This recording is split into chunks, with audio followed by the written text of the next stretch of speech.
बिस्मिल्लाहिर्रहमानिर्रहीम। तो आज एक नए टॉपिक के साथ आपके साथ हाजिर हैं। तो आज हमारा टॉपिक है नैप एग्जामिनेशन। पीएमडीसी का जो एग्ज़ाम होता है जब या मतलब किसी भी कंट्री से फॉरेन से डिग्री लेके आते हैं, तो फर्स्ट ऑफ ऑल आपको एक प्रैक्टिस के एलिजिबिलिटी के लिए आपको एक एग्ज़ाम देना पड़ता है, ठीक है, पाकिस्तान में।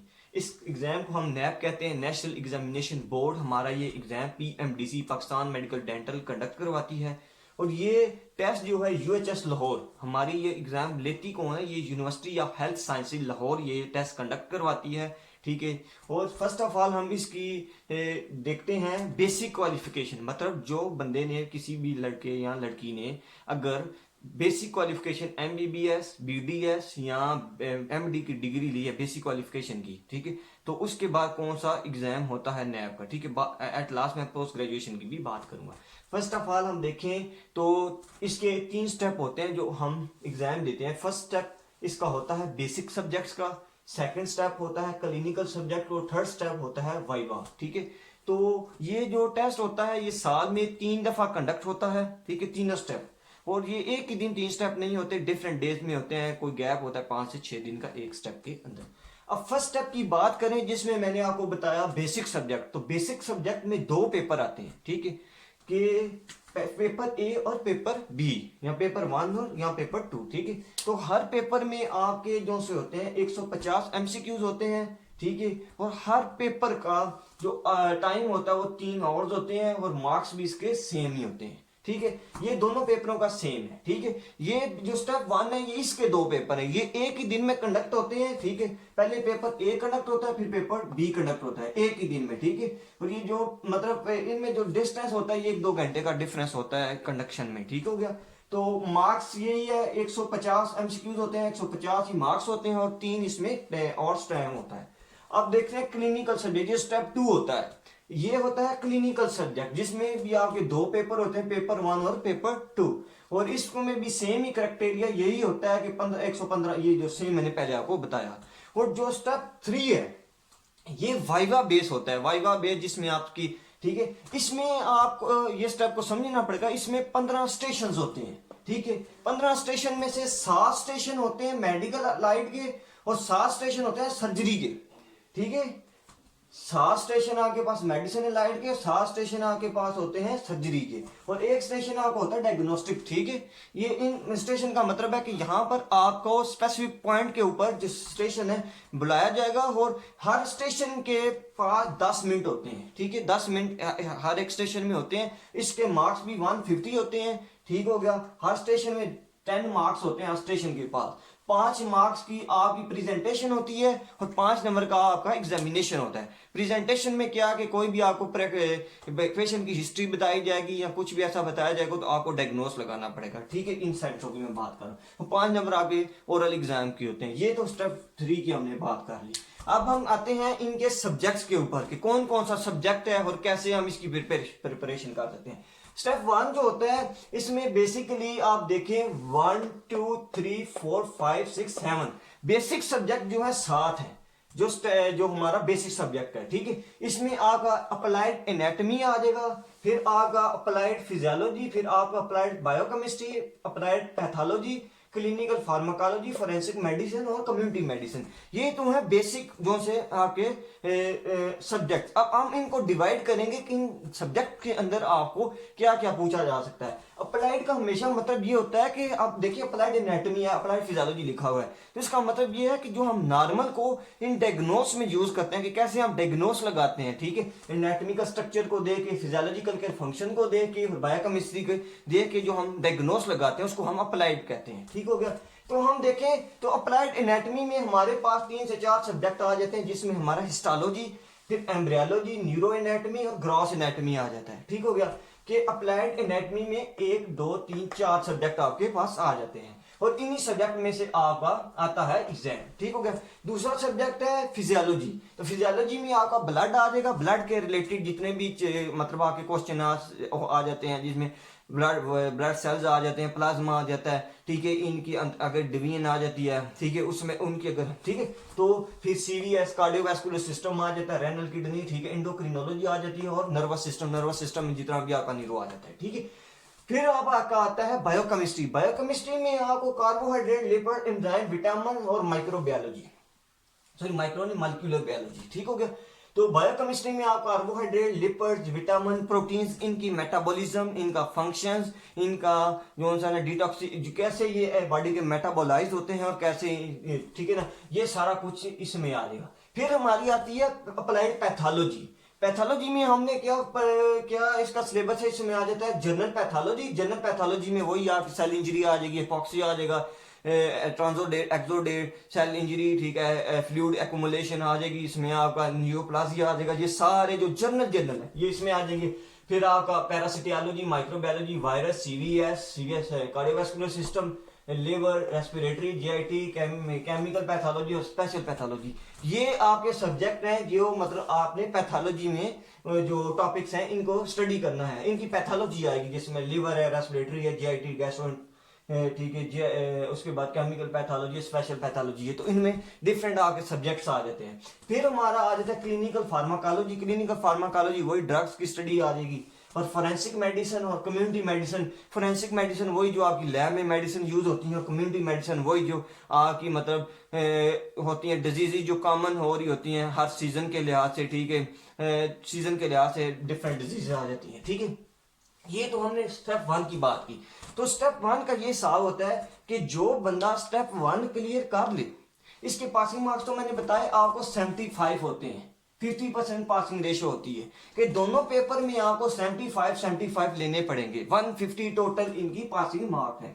जो बंदा बेसिक मतलब ये फर्स्ट स्टेप क्लियर करेगा वो एलिजिबल होता है सेकंड स्टेप के लिए, ठीक है। फर्स्ट स्टेप जिसका क्लियर होगा वो सेकंड स्टेप के लिए एलिजिबल होगा। अगर किसी बंदे का फर्स्ट स्टेप क्लियर नहीं है तो वो सेकंड स्टेप नहीं दे सकता, ठीक होगा। तो सेकंड स्टेप की जो टॉपिक्स हैं, जो सब्जेक्ट हैं, ये आ जाएंगे। इसमें 9 सब्जेक्ट आ जाते हैं मेन। फिर इनके आगे डिवीजन हम देखेंगे। फर्स्ट इसमें मेडिसिन है, बिहेवियरल साइंस है, सर्जरी है, ईएनटी है, साइकेट्री है, डर्माटोलॉजी है, पैथोलॉजी है, गायनेकोलॉजी और चाइल्ड डिजीज है, ठीक हो गया। अब हमने देखना है कि मेडिसिन में हमें क्या स्टडी करना है। मेडिसिन में वही आपकी सीरियस कार्डियोवास्कुलर सिस्टम है, रेस्पिरेटरी सिस्टम है, सेंट्रल नर्वस सिस्टम है, जीआईटी ट्रैक है, लिवर, पैंक्रियाज, इन्फेक्शन आ जाएगा, ब्लड में आपका सारा आ जाएगा, ब्लड ग्रुप्स आ जाएंगे, ठीक है, नेफ्रोलॉजी सारी आ जाएगी, इंडोक्रिनोलॉजी जितने भी ग्लैंड की सेक्रीशन है, एक्सोक्रिनोलॉजी, इंडोक्रिनोलॉजी दोनों आ जाएंगी, ठीक है। सर्जरी है, शुगर सॉरी जिसमें आपकी डायबिटीज मेलाइटिस आ जाएगी, ठीक है। मेटाबॉलिक डिजीज, जितनी भी मेटाबॉलिज्म की डिजीज है, जो ऐसी डिजीज जो आपकी मेटाबॉलिक रेट के ऊपर डिपेंड करती हैं, ठीक है, उनकी अगर मतलब हो जाए पैथोलॉजी तो उससे डिजीज होती हैं, ठीक है। मेटाबॉलिक डिजीज, जेनेटिक डिजीज, जितनी भी जेनेटिक डिजीज है वो आ जाएंगी मेडिसिन में, ठीक है। फिर हमारा आ जाता है बिहेवियरल साइंस। इसमें हमने क्या कौन सी स्टडी करनी होती है, मतलब कौन से इसमें आपके पास है, इसमें है disease linked with psychological mindset, कि ऐसी डिजीज जो आपके साइकोलॉजिकल बिहेवियर से लिंक करती हैं, जैसे डिप्रेशन हो गया, इसमें एंजाइटी हो गया, जितनी भी ऐसी डिजीज जो साइकोलॉजिकली बिहेवियर के ऊपर डिपेंड करती हैं, इनको हम बिहेवियरल साइंस में डिस्कस करते हैं। उसके बाद आपकी आ जाती है सर्जरी। तो सर्जरी में आपकी नेक की सर्जरी, नेक में आपकी जो थायराइड ग्लैंड है, गोल्टर डिजीज है, जो भी अगर इन्फ्लेमेशन आयोडीन की डेफिशिएंसी की वजह से इंक्रीज हो, थायराइड ग्लैंड इंक्रीज हो जाते हैं, तो उसकी सर्जरी है। ब्रेस्ट की सर्जरी है, अपर जीआईटी ट्रैक, ब्रेस्ट में जो भी डिजीजेज आ जाती है फिर उनकी सर्जरी, अपर जीआईटी ट्रैक की डिजीज है, गाल स्टोन है, रेक्टल है, एनट डिजीज, जितनी भी रेक्टल और एनट की डिजीज, ये आपको मैं डिस्क्रिप्शन में दे दूंगा। इसका जो सिलेबस है आप उसको डिटेल में भी देख सकते हैं। बेसिक मेरा जो मकसद है वो आउटलाइन आपको बताना है, ठीक है। सर्कुलेशन में जितनी भी वेनस है, वेनस की डिजीज है, जितने भी आपके पास वेन्स की, आर्टरीज की, आर्टियोल की जितनी भी डिजीजेज है, एब्डोमेन की है, स्प्लीन की है, हर्निया, ठीक है, यूरोलॉजिकल डिसऑर्डर्स आपके जितने भी किडनी के रिलेटेड, यूरिनरी ट्रैक के रिलेटेड डिसऑर्डर्स हैं। फिर आपके पास साइकेट्री भी वही, ईएनटी में जो आपका ईयर और नोज और थ्रोट होता है, इनकी जो डिजीजेज आ जाती हैं, ठीक है। साइकेट्री फिर आ जाता है, साइकेट्री में जो आपकी जितनी भी मैंने पहले बता दिया लिंक्ड विद साइकोलॉजिकल माइंडसेट। फिर हमारी डर्माटोलॉजी है, डर्माटोलॉजी में बेसिकली जो स्किन के डिजीजेज हैं, ठीक है, जितनी भी स्किन की 3 लेयरों की डिजीज है वो आ जाएंगी। फिर ऑप्थोमेथोलॉजी है, तो आई की डिजीज में ये जो कटारैक्ट आ जाएगी, आपकी ग्लूकोमा आ जाएगा, रेटिना आ जाएगा, जिसमें रेटिना डिसअटैचमेंट की डिजीज है, जितनी भी डिजीज है वो सारी आ जाएंगी। रेड आई की डिजीज आ जाएंगी, ट्यूमर। तो ये बेसिकली एक मैंने आउटलाइन आपको बताया। फिर आपकी गायनेकोलॉजी आ जाएगी, ठीक है, चाइल्ड डिजीज। तो ये तो हमने इसका देख लिया कि जनरल स्केच के इसमें क्या क्या सब्जेक्ट हैं, इसका स्केच में मैंने देख ली। अब हम बात करते हैं कि ये जो आपका, तो अब हम बात करते हैं कि अगर आप पोस्ट ग्रेजुएशन करते हैं किसी भी अब्रॉड कंट्री से, जब भी आप अब्रॉड, देखिए जो नैब का एग्जाम होता है ना, नैब का, इसके बेसिक दो पार्ट होते हैं, पार्ट 1 और पार्ट 2। जो मैंने आपको पहले बताया पार्ट 1 ये बेसिक क्वालिफिकेशन जो एमबीबीएस होती है इसके होता है। जो सेकंड पार्ट है ना, ये पोस्ट ग्रेजुएशन, जो लड़के पोस्ट ग्रेजुएट करके आते हैं, स्पेशलाइजेशन करके आते हैं, एफसीपीएस का कोई भी प्रोग्राम फेलोशिप का करके आते हैं, तो वो पार्ट 2 ये उनको पहले एग्जाम देना पड़ता है। ये भी नेशनल यूएचएससी कंडक्ट करवाती है और इसके 2 स्टेप होते हैं, जैसे ये इसके 3 स्टेप होते हैं वैसे ही सारा भी इसका भी क्राइटेरिया होता है। ठीक है, ये तो एक थोड़ी सी नॉलेज थी, ये मैंने आपको क्लियर किया। दूसरा एक बात ये है, देखिए अगर आपने पहले मैं 3 पार्ट जो स्टेप्स की बात की, अगर आपका स्टेप 1 क्लियर है तो आप स्टेप 2 के लिए एलिजिबल हैं। ठीक है, और अगर आपका ये क्लियर नहीं तो आप इसके लिए एलिजिबल नहीं है। और दूसरा ये कि अगर आपका स्टेप 1 क्लियर हो गया, ठीक है, स्टेप 2 क्लियर नहीं है, तो फिर जब नेक्स्ट आएगी, नेक्स्ट टर्म आएगी, क्योंकि ये साल में 3 दफा होता है, फिर आप 1 स्टेप नहीं दोगे, आप सेकंड स्टेप दोगे।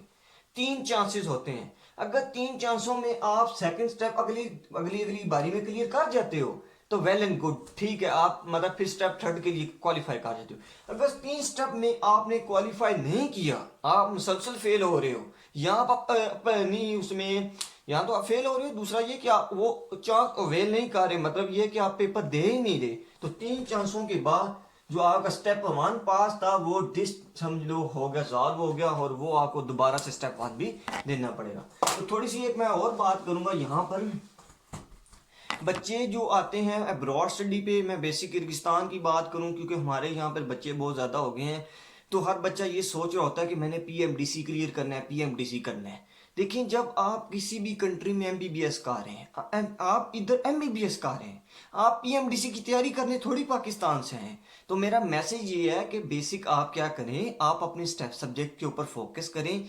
आप पहले बेसिक सब्जेक्ट क्लियर करें, फिर आप क्लिनिकल सब्जेक्ट क्लियर करें जैसा आपकी यूनिवर्सिटी में शेड्यूल है। उसके बाद देखें, आप पीएमडीसी को सोचें भी मत कि पीएमडीसी का कोई एग्जाम होता है। बिलीव मी, अगर आपके पास प्रैक्टिकल स्किल्स है, आपके पास नॉलेज है, पीएमडीसी करना कुछ मसला ही नहीं है। PMDC is nothing. अगर मैं आपको इसका सिलेबस दिखाऊं तो पीएमडीसी कुछ भी नहीं है। अगर आपके पास, अगर आपने पढ़ा है, अगर आपने ये जो आपकी 5-6 साल की डिग्री होती है इसमें आप पढ़ो, तो अगर आप इसमें नहीं पढ़ेंगे तो फिर पीएमडीसी मुश्किल होगा। ठीक है, और पीएमडीसी और यहाँ पर जो आप कुछ पढ़ रहे हैं ये टोटली डिफरेंट चीजें हैं। ये चीज, ये जो सिस्टम आपको जिसमें आप पढ़ रहे हैं ये आपको अच्छा डॉक्टर बनाएगी। पीएमडीसी की बात एक अलग बात है, आप सिर्फ पीएमडीसी की बात करते हैं। अगर आपके पास नॉलेज है, आपके पास स्किल्स हैं, आपके पास प्रैक्टिकल नॉलेज है, पीएमडीसी के एग्जाम छोड़ें, आप बड़े बड़े एग्जाम क्लियर कर सकते हैं, यूएसएमएलई कर सकते हैं, प्लैप एग्जाम क्लियर कर सकते हैं, दुनिया का कोई भी कंट्री है उसका आप एंट्रेंस एग्जाम क्लियर कर सकते हैं। सिर्फ वो आपके पास स्किल्स है यार। वो जो एग्जाम में क्वेश्चन पूछेगा वो नॉलेज आपने बुक से ही लेना है, क्या वो अखलाई मखलूक से उसने सवाल पूछ लेना है। तो ये कंसेप्ट बड़ा गलत है कि यहाँ पर अगर आप ये आके ये सोचें पीएमडीसी यार पीएमडीसी नथिंग। पीएमडीसी क्या है? पीएमडीसी जस्ट क्या है कि आपको एक फिल्टर पेपर से गुजरना है। अगर आप मिच्योर हो, आप मिच्योर हो तो देख लेना वो फिल्टर पेपर आपको पास आउट करेगा। क्यों? आपके पास स्किल्स हैं, आपके पास कॉन्फिडेंस लेवल है। अगर आपके पास कुछ नहीं है, वेस्ट हो, ठीक है, आपके पास नॉलेज नहीं है, यहाँ पर 6 आपने यहाँ पर मिनी कंट्रैक्टरी की है, तो फिर क्या है? फिर तो सारी सी बात है वही काम होगा ना, फिर आपको मेहनत ज्यादा करनी पड़ेगी फिल्टर पेपर से गुजरने के लिए। तो ये एक सिर्फ फिल्टर है, ये नहीं है कि यहाँ पर आप आए हो तो पीएमडीसी के बेस्टर बने हुए हो आपके। पीएमडीसी नथिंग, पीएमडीसी कुछ भी नहीं है। पीएमडीसी जिन्होंने किए हैं आप जाएं, जाके लड़कों से पूछें जो ग्रेजुएट होकर यहाँ से जाते हैं पीएमडीसी क्लियर करते हैं, तो आप उनके इंटरव्यू लें तो आपको समझ आएगी कि वाकई सीन है क्या। तो इसको सर पे ना चढ़ाएं, ठीक है। ये थोड़ा सा मेरा मैसेज था पीएमडीसी के रिगार्डिंग। तो मैंने बेसिकली थोड़ा बहुत आपको आउटलाइन इसका बताया, ठीक है। मैं आपका इसको डिस्क्रिप्शन में भी बता दूंगा सब कुछ, क्या इसका लिंक है डिस्क्रिप्शन में लिंक बता दूंगा, सारा वाला सिलेबस भी बता दूंगा, ठीक है। Thank you for your attention. मजीद वीडियो के ऊपर हम आते रहेंगे और मजीद टॉपिक को हम हाईलाइट करते रहेंगे। Thank you for your tension.